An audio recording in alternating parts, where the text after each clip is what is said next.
ሰላም ተናስተልን ተመልካቾቻችን ከአንከር ሚዲያ ዝግጅት ክፍል ያክብሮ ሰላምታችንን እናቀርባለን። በአማራ ክልል ስላለው ወቅታዊ ሁኔታ የምናቀርብላችሁን ዘገባ ነው ይዘን የመጣ ነው። በአማራ ክልል በበርካታ አካባቢዎች የህልውና ተጋድሎ ተጠናክሮ ቀጥሏል። በጎጃም ፈንደቃ አካባቢ በተካሄደ ውጊያም በአገዛዙ ሰራዊት ላይ ከፍተኛ ኪሳራ ደርሷል። በዛሬው በጎጃም የተጋድሎ እንቅስቃሴ የአገዛዙ ሁለት ኦራል ተሽከርካሪዎች ሙሉ በሙሉ መጋየታቸውንም በምስል ተደግፎ የወጡ መረጃዎች ያመለክታሉ።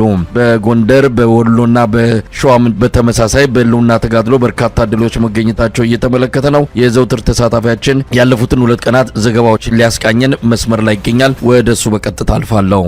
አመሰግናለሁ መሳይ። በአገዛዙ ጦር ከወልዲያ ከተማ መሽጎ የሚገኘው የአገዛዙ ጦር በዙሪያው በሚገኙ ከተሞች ላይ በፋኖ ኃይሎች የተነጠቀውን ቦታ ለማስለቀቅ ከፍተኛ ዝግጅት አድርጎ በተለይ በመቻሬ በስሪንቃ አካባቢ ከፍተኛ ጦሩን ይዞ የወታደራዊ ተሽከርካሪዎችን፣ የብረት ለበስ ታንኮችን፣ በጣም በርካታ መሳሪያዎችን የቡድንና የነፍስ ወከፍ መሳሪያዎችን በደንብ አድርጎ ታጥቆ እንቅስቃሴ ያደረገ ቢሆንም ስሪንቃንም መርጦንም እንዲሁም መቻሬንም መቀማት አለመቻሉና ይባስ ብሎ እንዲያውም ተመቶ ወደ ወልዲያ ከተማ ተበትኖ እንደተመለሰ በትናንትናው ዕለት መረጃዎች ደርሰውኛል። በእነዚህ 3 ቦታዎች ላይ በተደረገው ውጊያ ከ67 በላይ የአገዛዙ ጦር መገደሉና ከ75 በላይ መማረካቸውን መረጃዎች አመላክተዋል። በዚህ ውጊያ የመከላከያ ሰራዊቱ በወልዲያ ከተማ ከፍተኛ ዝግጅት አድርጎ ጥቃት ለመሰንዘር ሙከራ ያደረገ ቢሆንም አሁንም በተደጋጋሚ ጊዜ እየተመታ እንደተመለሰና አሁን በሌላ አቅጣጫ ደግሞ ጋሸና ዙሪያ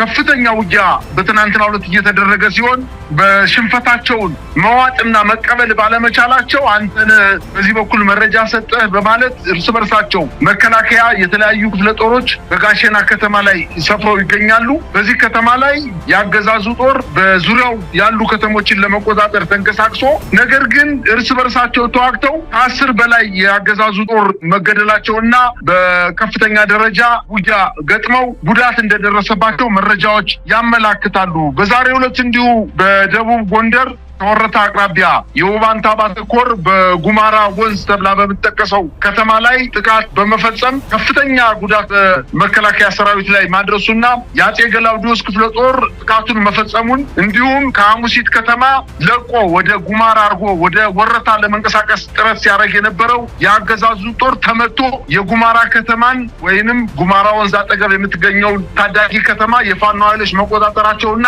ለጊዜውም ቢሆን ከባህር ዳር አዲስ ዘመን ጎንደር የሚወስደው መንገድ ለ3 ሰዓታት ተዘግቶ እንደነበርና ምንም አይነት እንቅስቃሴ መቆሙን ነው መረጃዎች የሚያመላክቱት። የሐሙሲን ከተማም እንዲሁ ከደቡብ ጎንደር አካባቢ የተነሱ የፋኖ ኃይሎች የሐሙሲትን ከተማ ለ4 ሰዓታት ተቆጣጥረው በከተማዋ ላይ ከፍተኛ ጥቃት መፈጸማቸውን መረጃዎች ያመላክታሉ።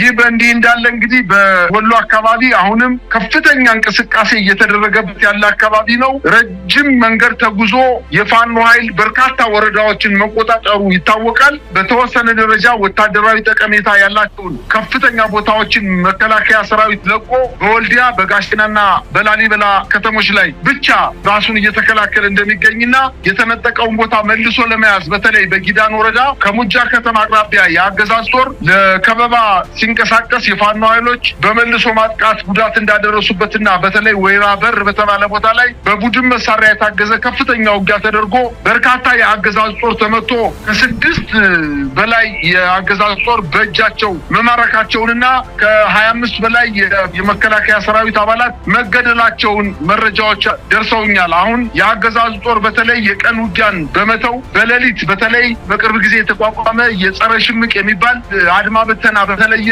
ሁኔታ የጸረ ሽምቅ ኃይል በማለት ከመከላከያ ሰራዊቱ ጋር በቅንጅት እነዚህን የተነጠቁ ወረዳዎችንና ወታደራዊ ጠቀሜታ የሚገኙ ተራራማ ቦታዎችን ለመያዝ ከጸረ ሽምቅ ኃይል ጋር እንቅስቃሴ ያደረገ ቢሆንም ወራበር በተባለው ቦታ ላይ ከፍተኛ ምት ተመቶ ወደ ኋላ መመለሱንና የጸረ ሽምቅ ኃይሉም እንዲሁ መበተኑና በርካቶቹም መማረካቸው መረጃዎች ያመላክታሉ።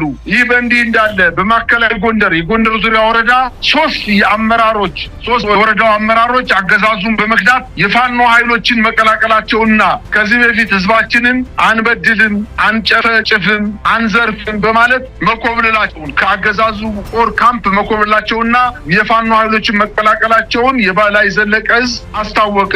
እነዚህም የወረዳው ገቢዎች ጽሕፈት ቤት ኃላፊ ጌታሁን አማረ እንዲሁም የወረዳው የገጠር መንገድና ትራንስፖርት ኃላፊ ምትኩ ተስፋዬና የወረዳው የስራና ክህሎት ስልጠና ኃላፊ ፈቃዱ ገብሬ ከከተማው ወታደራዊ ካምፕ በማምለጥ የፋኖ ኃይሎችን መቀላቀላቸውን አስታውቀዋል። የዛ አካባቢ የሚንቀሳቀሰው የፋኖ ኃይልም ይህን ተከትሎ በሌሎች የወረዳው አመራሮች ላይ ከፍተኛ ሞራል በመስጠት ሌሎችም ህዝባቸውን ባለመበደር ከፋኖዎች ጋር ተቀላቅለው ያገዛዙን ኃይል በመክዳት ወደ እነሱ እንዲቀላቀሉ ጥሪ ያደረጉ መሆኑ ታውቋል። ይህን ተከትሎ የአገዛዙ ጦር በሌሎች የወረዳው አመራሮች ላይ ከፍተኛ ክትትል እያደረገ እንደሚገኝና የጎንደር የበጋሻው ክፍለ ጦር አስታውቋል። በዚሁ ዞን በምዕራብ ጎንደር ቋራ ወረዳ እንዲሁም በማዕከላዊ ጎንደር በአለፋ ወረዳ ትናንትና ቀዝቀዝ ብሎ የነበረው እና የዋለው ውጊያ ዛሬ በአዲስ መልክ ተጠናክሮ መቀጠሉና በመተማ በቋራ ሽንፋ አካባቢ በሻውራ ደግሞ በአለፋ ወረዳ ከሻውራ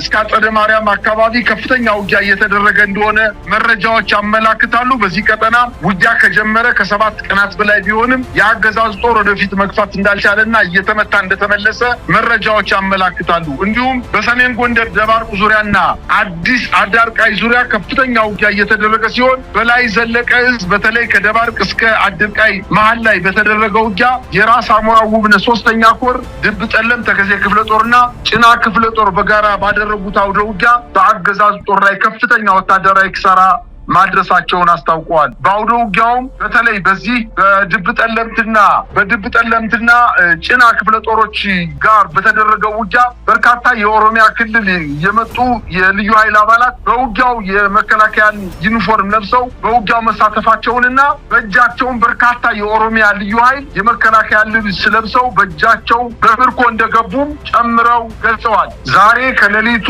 12 ሰዓት በሰሜን ሸዋ መራቤቴ ቀጠና በተለይ አፈርባይን በተባለ ቦታ በተፈጸመ የደፈጣ ጥቃት የቀጠናው ሚኒሻ ዋና አስተባባሪ ጨምሮ በርካታ የአገዛዙ ጦር መገደላቸውንና የሚኒሻ አስተባባሪው ለ101ኛ ክፍለ ጦር ለአገዛዙ ክፍለ ጦር ዋና መረጃ መኮንንና እዛው አካባቢ በተለይ በመራቤቴ ቀጠና አካባቢ የወጣቶችን በማሳፈን በማስገደልና በዘረፋ የተሰማራ ግለሰብ እንደነበርና የግለሰብ አቶ አውራጃው የተባለ ሲሆን የአጼ አምደ ጽዮን ኮር ባደረገው ኦፕሬሽን መመታቱን አስታውቀዋል። ዛሬ ከሰዓት በኋላ ከ8 ሰዓት በኋላ እንዲሁም በምስራቅ ጎጃም ዞን ከተማ ደብረ ማርቆስ የፋኖ ኃይሎች በሁለት አቅጣጫ ወደ ከተማው አካባቢ ዘልቀው በመግባት ከፍተኛ ጉዳትን በመከላከያ ሰራዊቱ ላይ እንዳደረሱበትና ይህን ተከትሎ የአገዛዙ ጦር በተለይ ወደ ስናን ወረዳ አረብ ገበያ መውጫ የፋኖ ኃይሎች ወደ ከተማዋ ገብተው ጥቃት መሰንዘራቸውንና በዚህ በተደረገው ውጊያ በርካታ ወታደራዊ ተሽከርካሪዎች መውደማቸውን